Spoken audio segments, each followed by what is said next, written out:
What's up, guys, and welcome back to Blue Side FC channel. I'm Nia Martin. I hope you're all doing great. So yeah, that was very interesting round of games in the group stage. This is one of the best group stage fixtures and results that I've seen in a very long time. I think this one there've been so many upsets, and no team has won all their 3 games in the group stages. That's wow, that's insane. Even Brazil, France, they all got beaten in their last game, and yeah, the big boys were all beaten or got a draw at some point in the group stages, and the group stages was very exciting. But the good thing for Chelsea fans is that out of the 12 Chelsea fans that we took the World Cup, 11 of them qualified. Only one couldn't qualify, and that's very good for Chelsea. And I hope they bring that form back to Chelsea. That's the most important thing. Bring the form back to Chelsea and do well for us too as well. But yeah, they qualified. 11 of them qualified. So we're going to talk about all of them. So let's get straight into it. So yeah, so we start with Mendy and Koulibaly. Mendy and Koulibaly for the Senegal team.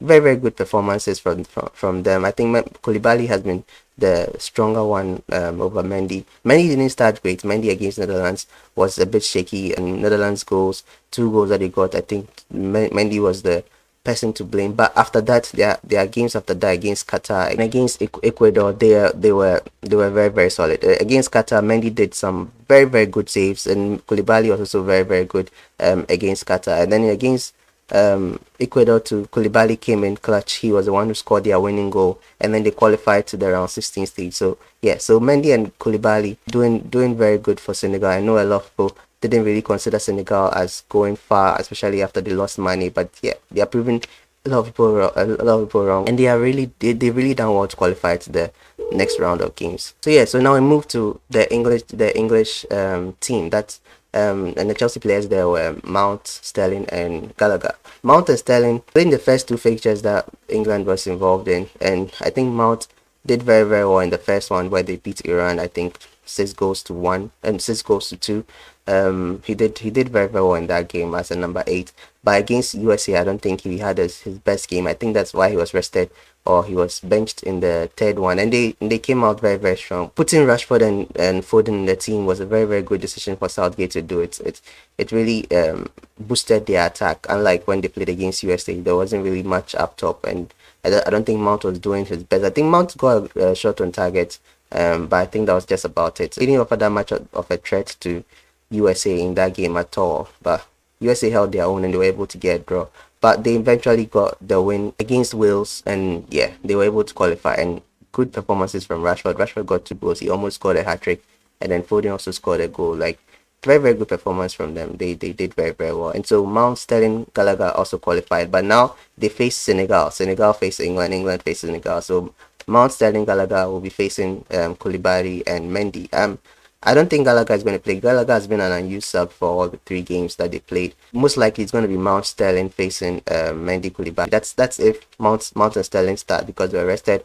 They're not even rested. They were benched because I don't think they did very well against the USA. So rightly so, they were supposed to be benched, and they were benched against Wales. So I don't know whether they'll start against Senegal. They might start. I think Mount might start. Probably Sterling might not. I don't know, but it's going to be an interesting one to watch. So now we move to the USA. That's Pulisic. Pulisic has been a very good talisman for the USA. He has been one of their best players in this tournament. Like, the first game against Wales, I don't think he had his best game.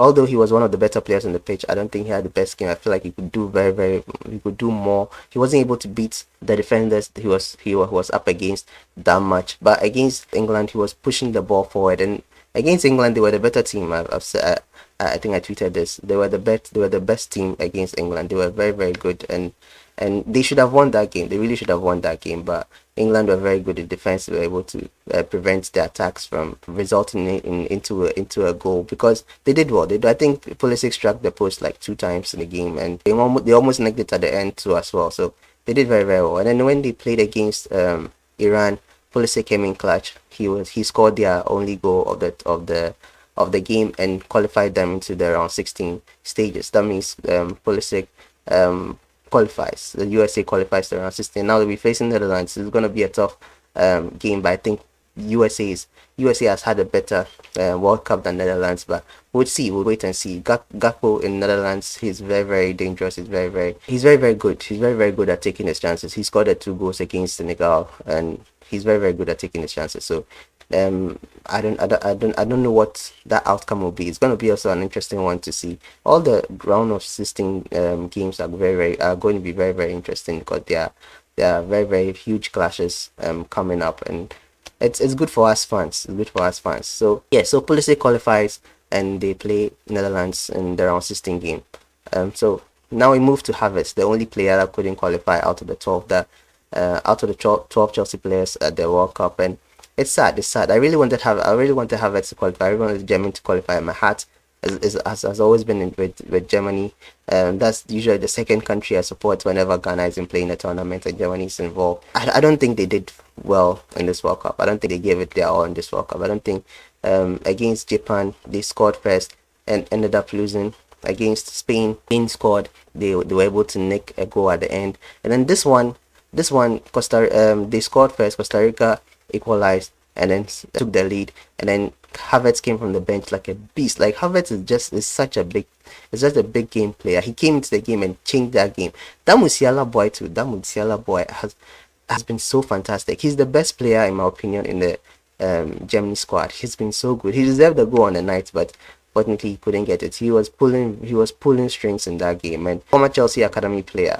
He started from the academy. He left the academy very young though and went to Germany, but he's a Chelsea Coban product. Then Chelsea Coban product. There are a lot of them in the World Cup, and it's good to see how he's performing. I'll not be surprised if Chelsea is linked with him over the summer.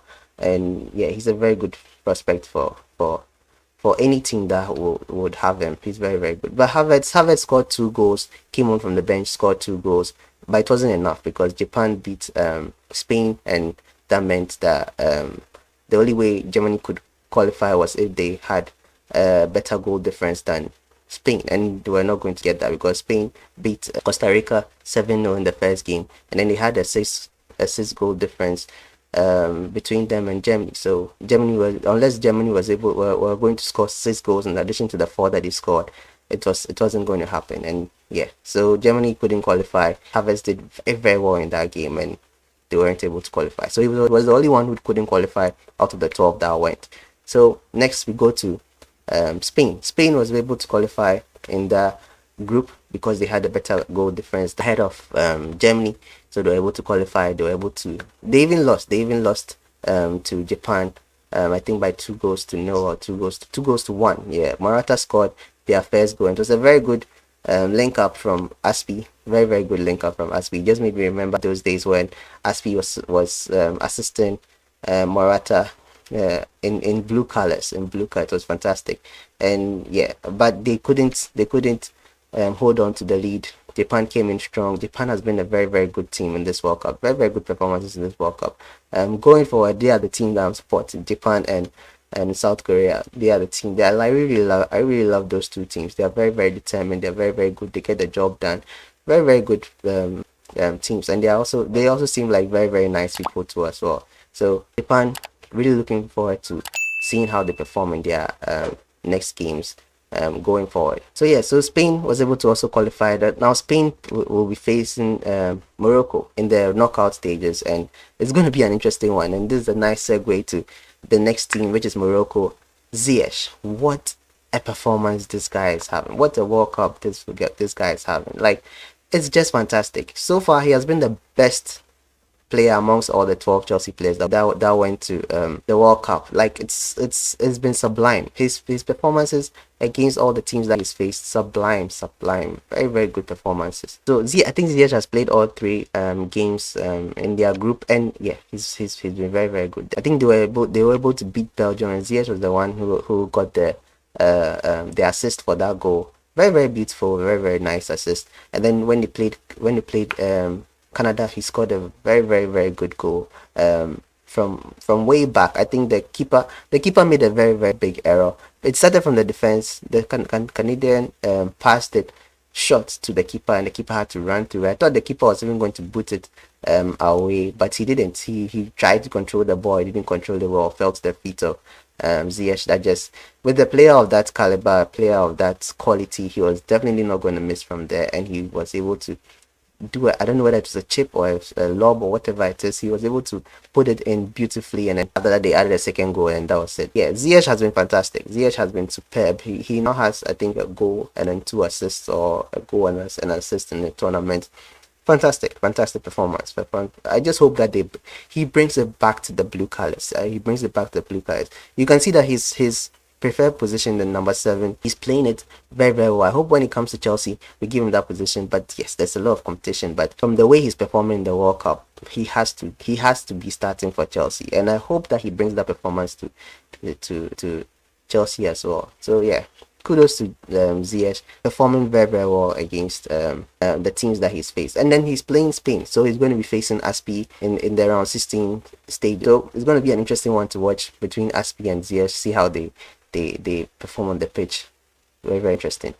And then you go to, so now we move to Croatia. And Croatia, Kovacic has also been very good for them. I mean, for a player who was recovering from injury with Chelsea, and anytime he plays, you could see that he was still carrying an injury. He's been very good for Croatia. Very good. And yeah, he's been superb. He's been very good for. I don't even know what word to use. Maybe outstanding. I think between him and Ziyech, I'll probably say Ziyech has been a little bit better than him, but he's also been equally very solid in the middle there with Modric next to him. He had, I think, a goalless draw against Morocco, and then he had another goalless draw against Belgium. But against Belgium, they only needed a draw because they beat Canada 4-1. They only needed a draw to qualify, and they did the job. And they were able to do it. And Belgium couldn't score. Belgium couldn't do anything. And Lukaku, please don't come back to Chelsea, because the way you're performing, please don't come back to Chelsea. Lukaku had 4 good chances to put the game away. 4 good chances to put the game away. It was close range chances too. It wasn't even chances where he had to do much. The last chance, the thing just fell on his chest, and he decided to. The ball came in, and he decided to chest it instead of heading it, and he decided to chest it and chested it down on the ground, and I don't know what he was trying to do. I mean, Lukaku has been shot, man. That's disappointing. So disappointing. 4 good chances to single-handedly win this game for your team, for your country. He didn't do it. He just couldn't do it. And he came on as a sub. There were doubts whether he could even make it to this World Cup, and he didn't play their first game. He didn't play Belgium's first game, and he was fit for the second one, and then fit for this one too as well. And then he came on as a sub, and he came to do that. You know very well that if Batshuayi got those chances, he would have put like 3 of them away, or probably all 4 of them away, because those chances were very easy to score. Belgium went out. I just felt sad for Hazard and Torgan Hazard too as well. They've always had a very good squad. Belgium, they've always had a very good squad, but they've never really perform to their fullest. I don't know why, but they never really performed to their fullest. But yeah, it's football. They're out, and then yeah. So Kovacic will be facing Japan. Very good squad. Like I've already mentioned Japan previously. But yeah, it's going to be very interesting. Very interesting fixture. We'll see how that one turns out. But Japan has beaten Germany and Spain in the same World Cup tournament. Like, how is that possible? Like, it just proves that every team is getting better at playing football. Every country is getting better at playing football, and you can't underestimate anyone in this tournament going forward. So yeah, all the best to Kovacic as well. So now we come to the captain Thiago Silva of the Brazilian team. He has been solid. He had 2 clean sheets in his first 2 games, and then they won their first 2 games. And then the game that he wasn't available to play for, or he was rested in, the game that he was rested in, they lost. They lost Cameroon. I was very happy for Cameroon. Cameroon did very well in that game. I know very well that was Ghana. Like, by first half, Brazil will be leading by 3-0 because we wouldn't have taken the game seriously. But Cameroon took the game seriously. It was unfortunate Cameroon couldn't qualify, but leading up to the game, Brazil had already qualified. They had already won their first 2 games, so they were qualified, and they had qualified around 16. So that's why they rested quite a number of players for this one. But they still had a very good squad for this game too as well. Cameroon did very well. The Abubakar scored, took a shirt off. He was sent off. The exchange between him and the referee was very good. That referee was very good throughout the tournament, throughout the game. His interaction and his respect for the players was fantastic, and he officiated the game very, very well. So Silva qualifies, and he's going to be playing South Korea. If Ghana had qualified, we would have been facing Brazil, but we didn't qualify. We dragged Uruguay down with us. Sorry. So they'll be facing South Korea. He'll be facing Song, and yeah, that's also going to be an interesting one. I just feel like Brazil is going to win that game, but it's going to be a very interesting one. You never know with the surprises that are coming up in this World Cup. So then, lastly, we go to Zakaria. Then the Zakaria, a player on loan from Juventus at Chelsea. He played for Switzerland. I think he came. He didn't play the first game. He came as a he came from the bench the second game, and then the third game they beat Serbia by 3 goals to 2. Very, very exciting game. Very, very exciting game. I just love the goals that were scored. Fantastic goals. And Switzerland came up on top. I think Zakaria did very, very well in the in midfield, and he was very, very good. He was very, very good. I think when he comes back to Chelsea, we should be using him more in that defensive midfield role, because the guy is clearly good in that position. Just that he's just injury prone. So I'm just hoping that we don't replace an injury prone player with another injury prone player, because we are missing Kante. Kante is going to be out for a while. Probably by the time the World Cup comes. I don't think so, but hopefully by the time he comes back, by the time the World Cup ends, Kante will be ready. But for now, I think Chilwell and Fofana are training. Chilwell and Fofana are recovering little by little. So by the time the World Cup has ended, we would have them back in the squad. So that's it for the group stage roundup of the Chelsea players that qualified and the Chelsea player that couldn't qualify. What do you think about the performances? Like, what do you think about the group stage so far? Let me know down in the comments below. And if you've not subscribed yet, kindly consider subscribing. It's helped the channel a lot. Give the video a like if you've enjoyed what you've seen so far. And yeah, thank you so much for the support. Thank you so much for watching. I know you have a lot of options on YouTube to be watching, but you chose to watch my video up to this time. Thank you so much for watching. Thank you so much for the support, and I'll see you guys in the next one. So until then, stay safe.